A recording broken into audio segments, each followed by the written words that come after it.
Cycle चलाते चलाते रघु ने एक बार आसमान की ओर देखा। उसने देखा कि राख के रंग का आसमान बादलों से घिर रहा है। चारों ओर की हवा जैसे थम गई हो। उसे समझ में आ गया कि तूफान आने वाला है, लेकिन कुसुमपुर पहुंचना अभी भी बहुत दूर था।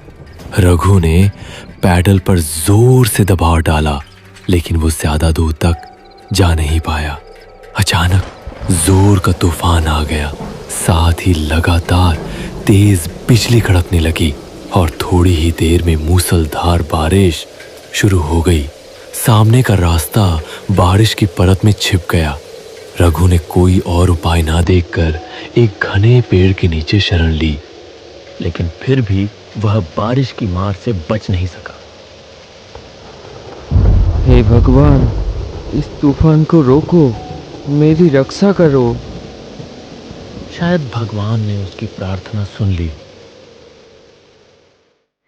थोड़ी ही देर में तूफान और बारिश थम गई, लेकिन सड़क की जो हालत थी उसमें अब साइकिल चलाकर आगे बढ़ना संभव नहीं था। मजबूरी में रघु साइकिल को घसीटते हुए आगे बढ़ने लगा, लेकिन थोड़ी दूर जाकर उसे समझ में आया कि वह रास्ता भटक गया है।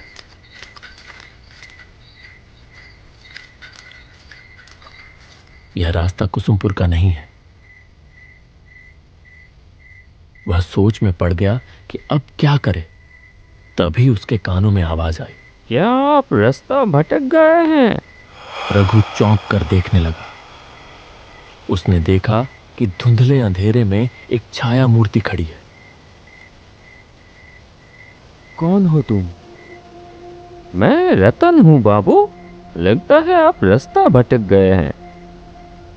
मेरा मतलब है मुझे कुसुमपुर जाना है, लेकिन नहीं जा पाएंगे। कुसुमपुर जाने वाला रास्ता बंद है। रास्ते में पेड़ गिर गया है।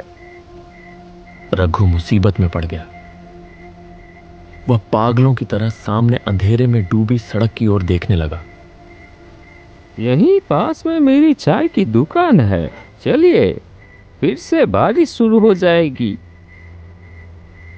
रघु ने आसमान की ओर देखा, फिर हल्के से सिर हिलाकर हामी भर दी। आइए, मेरे साथ आइए। रघु ने अपने दुविधा भरे मन के साथ उसका पीछा किया, और जैसे जैसे वह आगे बढ़ता गया उसे कुछ महसूस होने लगा। जिस वक्त से वह आदमी उसके पास आया है, तभी से रघु को भीगी हवा में किसी जले हुए चीज की गंध आ रही थी। क्या हुआ? जल्दी कीजिए। हाँ हाँ, आता हूँ। साइकिल लेकर वह तेजी से आगे बढ़ा। थोड़ी दूर जाते ही उसने एक गांव का पेड़ देखा। पास ही एक झोपड़ी नुमा घर था। वहां किसी हैरिकेन जैसी चीज की लौ जल रही थी। रतन ने फिर से आवाज दी, आइए बाबू, यही मेरी चाय की दुकान है। रघु ने साइकिल को गांव के पेड़ से टिका दिया और झोपड़ी के चौखट पर आकर खड़ा हो गया। उसने देखा कि एक तरफ एक चूल्हा है और उसके चारों ओर चाय बनाने का सामान रखा है। रघु हैरान हो गया यह सोचकर कि इतनी सुनसान जगह पर इस चाय की दुकान में आखिर चाय पीने कौन आता होगा। रतन एक मोड़ा ले आया। बैठिए बाबूजी, मैं चाय लाता हूँ। रघु अपनी गोद में रखे थैले को कसकर पकड़कर बैठ गया। बाहर फिर से तूफान शुरू हो रहा था। बिजली चमक रही थी और गड़गड़ाहट के साथ कड़क रही थी। ये लीजिए चाय। आप बहुत भीग गए हैं, ये पीजिए, अच्छा लगेगा। इतनी जल्दी चाय बनाकर ले भी आया। हैरानी की बात थी, हल्की हल्की बारिश शुरू हो गई।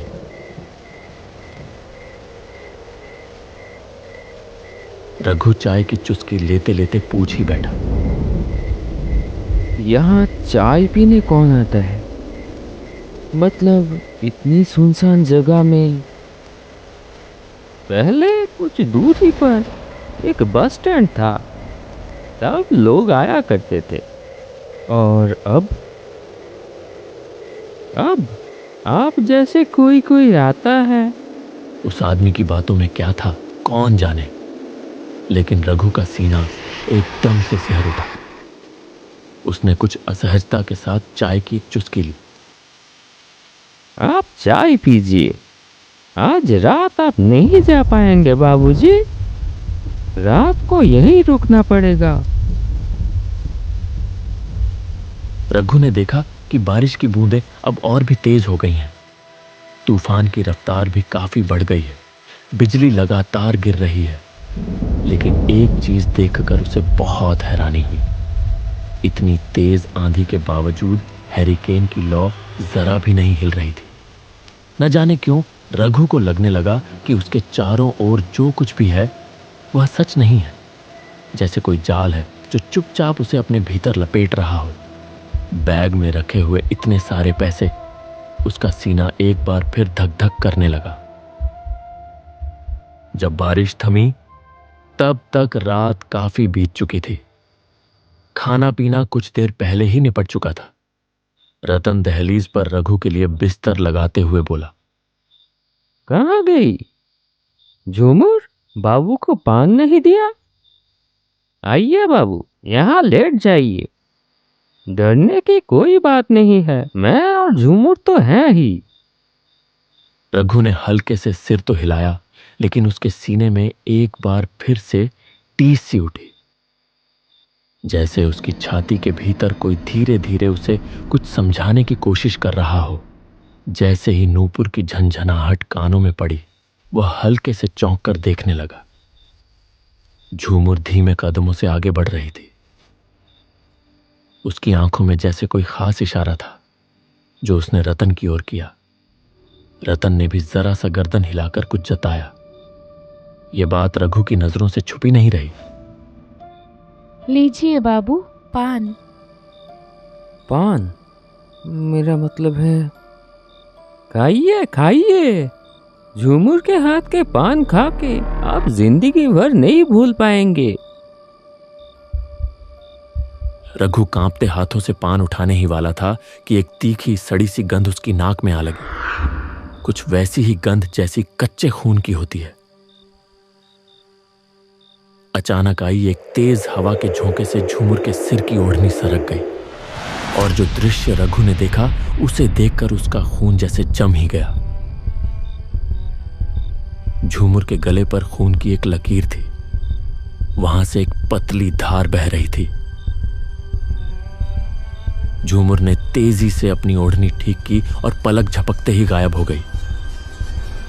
रघु ने जैसे मशीन की तरह पान को मुंह में डाल लिया।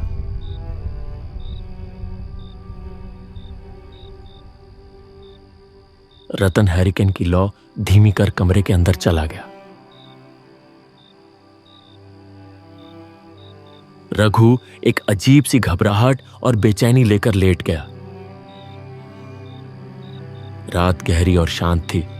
केवल झिंगुरों की आवाज उस सन्नाटे को तोड़ रही थी। पास के किसी झाड़ी से एक भूखा सियार चीख उठा। फड़फड़ाते पंखों की आवाज के साथ एक काला उल्लू आकर गाब के पेड़ पर बैठा और अपनी डरावनी आवाज में बोल उठा। रघु का सीना बार बार कांप उठता रहा। भगवान देखना, ताकि रात ठीक से कटे। थकान की वजह से थोड़ी ही देर में रघु सो गया।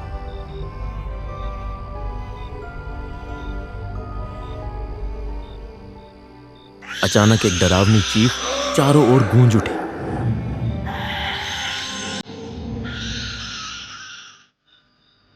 रघु अचानक बिस्तर पर उछलकर बैठ गया। उसने पागलों की तरह इधर उधर देखा। तभी उसके कानों में एक कराहती चरमराती सी आवाज पड़ी। वह आवाज जहां से आ रही थी, रघु ने उधर नजर घुमाई और जैसे ही देखा उसका शरीर डर से सिहर उठा। सिर्फ एक हाथ की दूरी पर कोई एक व्यक्ति गले में रस्सी डाले झूल रहा था।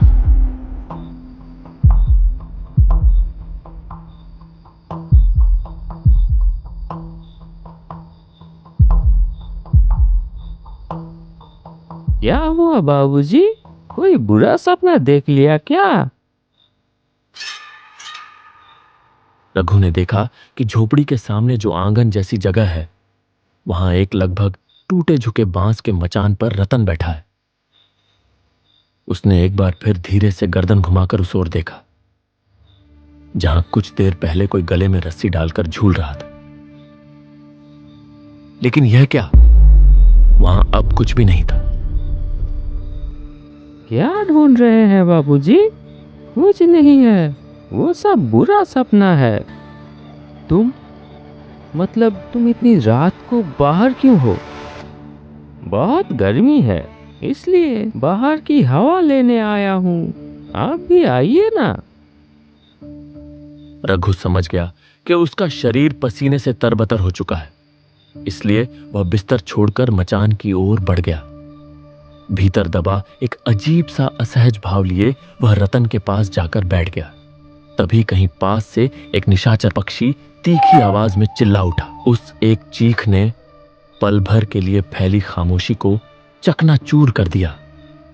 इतनी गर्मी है, अब नींद आएगी ही नहीं। ऊपर से सपने में आप क्या कुछ देख रहे हैं। इससे अच्छा मैं आपको एक कहानी सुनाता हूँ। 3 साल पहले की बात है। ऐसा ही एक चाय और नाश्ते का दुकान था उसका। सब कुछ ठीक ही चल रहा था, लेकिन इंसान अकेले कब तक रह सकता है। इसलिए उसने शादी कर ली किसी दूसरी गांव की एक लड़की से। उस लड़की को एक नजर देखते ही नजर ठहर जाती थी। बहुत लोग कानों कानों में फुसफुसाते रहे, ये तो जैसे गोबर में कमल का फूल होगा तो उसके चाहने वाले भी होंगे। खैर, दुकान में भीड़ बढ़ने लगी और उसकी बीवी ने भी हाथ बटाना शुरू कर दिया। उसकी चाय की दुकान में शंकर रोज चाय पीने आने लगा। एक कप चाय पीता था, लेकिन 1.5-2 घंटे तक बैठा रहता। उसकी बीवी की तरफ उसका नजर है, ये समझ में आ रही थी उस आदमी को। लेकिन नई दुल्हन के बारे में ऐसा कुछ सोचने को उसका मन नहीं मान रहा था। इतनी सुंदर पत्नी के बारे में कोई आदमी कैसे सोच सकता है ये सब? वो आदमी भी नहीं सोच सका। ऐसे ही दिन कट रहे थे। एक दिन दोपहर के बाद वो बाजार जाने के लिए निकला। मैं चलता हूँ, आखिरी बस में लौटूंगा। शाम को दुकान खोलने की जरूरत नहीं है। अच्छा ठीक है, अच्छे से जाना। बाजार में खरीदारी करते करते वो समझ गया कि तूफान आने वाली है, इसलिए जल्दी सामान लेकर वो पहली वाली बस पकड़ ली।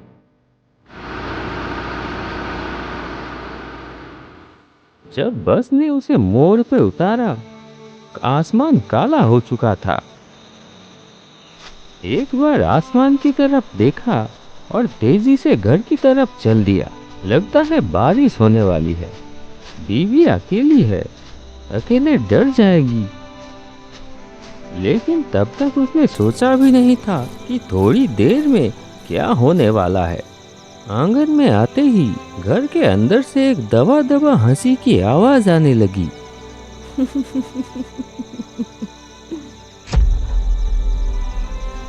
एक पल के लिए वो ठिठक गया। दरवाजे की तरफ ना जाकर वो खिड़की की तरफ बढ़ा। खिड़की से अंदर झांका। घर की मध्यम रोशनी में जो उसने देखा, उससे उसके शरीर में जैसे बिजली दौड़ गई। बिस्तर पर शंकर लेटा हुआ था और उसकी बीवी उसके सीने पर आधी लेटी हुई धीरे धीरे हंस रही है। हाथ से बैग गिर गया। बीवी के लिए लाया हुआ चूड़ियां भी जमीन पे गिर के टूट गई। कौन? शंकर दौड़ते हुए बाहर आ गया। उस आदमी को देखते ही वो हक्का बक्का रह गया। आप तो बोले थे आखिरी बस पे। बात खत्म भी नहीं हुई थी। एक तेज धार वाली चीज से एक झटके में वो अपनी पत्नी की गर्दन पर वार कर दिया। फव्वारे की तरह खून निकल आया। पत्नी अपनी गर्दन पकड़ लिया और जमीन पर गिर पड़ी और उसका शरीर बार बार झटका खाकर स्थिर हो गया। शंकर अब तक पत्थर की तरह खड़ा था। अब वो भी हाथ जोड़कर माफी मांगने की कोशिश करने लगा। वो आदमी धारदार चीज हाथ से फेंककर शंकर को बालों की मुट्ठी से पकड़ लिया और घसीटते हुए ले चला। शंकर पूरी ताकत से भागने की कोशिश करता रहा। गुस्से में शंकर को जमीन पर पटक दिया। फिर बांस की छत से लटक रही रस्सी को खींचकर शंकर की गर्दन में फांसी की तरह डाल दिया और दोनों हाथों से रस्सी के छोर को खींचने लगा। शंकर के मुंह से दम घुटने की आवाज निकलने लगी। उसकी आंखें बाहर की तरफ निकल पड़ी। तड़पते तड़पते उसका शरीर धीरे धीरे शांत हो गया। वो आदमी पागल की तरह अपनी पत्नी के खून से लथपथ शरीर को घूरता रहा। फिर गला फाड़कर चीख पड़ा।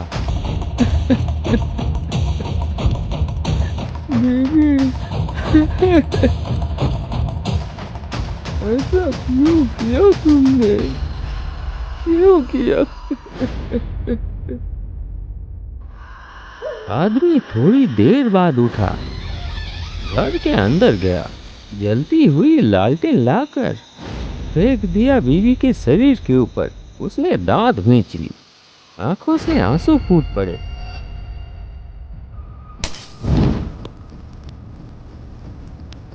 कड़कती आवाज के साथ बिजली गिरी। तेज आंधी ने आग को पूरे झोपड़े में फैला दिया। धधकती आग में वो आदमी भी जलने लगा, एक भयानक मृत्यु चीख के साथ। रघु जैसे किसी गहरे सम्मोहन में डूब गया था। जाइए बाबू, तैयार हो जाइए, थोड़ी देर में सुबह हो जाएगी और हमें भी तो जाना होगा। रघु ने अब और बात नहीं बढ़ाई। रात जैसे तैसे कट ही गई थी। वह जल्दी जल्दी तैयार हो गया, फिर दरवाजे में हल्के से दस्तक दी। मैं चलता हूँ, सुन रहे हैं? तो फिर मैं चलता हूँ। नहीं, कोई उत्तर नहीं आया। एक पल के लिए रघु रुका और सोचा। फिर गाब के पेड़ से टिकाकर रखी हुई अपनी साइकिल उठाई और बाहर निकल गया। न जाने कहाँ गए। लौटते वक्त एक बार मिलकर जाऊंगा। लेकिन कुछ दूर जाते ही रघु को याद आया कि वह लापरवाही में पैसों का बैग वहीं भूल आया है। वह तुरंत साइकिल घुमाकर वापस उसी जगह लौट आया। लेकिन यह क्या हालत? वो झोपड़ी कहाँ गई? वहां तो अब सिर्फ एक अधजली झोपड़ी का ढांचा पड़ा हुआ था। तो क्या रतन ने जो कहानी कल सुनाई थी वो? आप शायद ये ढूंढ रहे हैं। रघु तेजी से पलटा। देखा, उसका पैसों वाला बैग। कौन हो तुम? मैं झूठ। तेज हवा के झोंके से ओढ़नी हट गई। वही सड़ी सी तीखी गंध फिर से उसकी नाक में आ लगी। रघु की आंखों के सामने प्रकट हुआ एक औरत का भयावह खून से सना चेहरा। रघु होश खो बैठा और साइकिल समेत वहीं सड़क पर गिर पड़ा।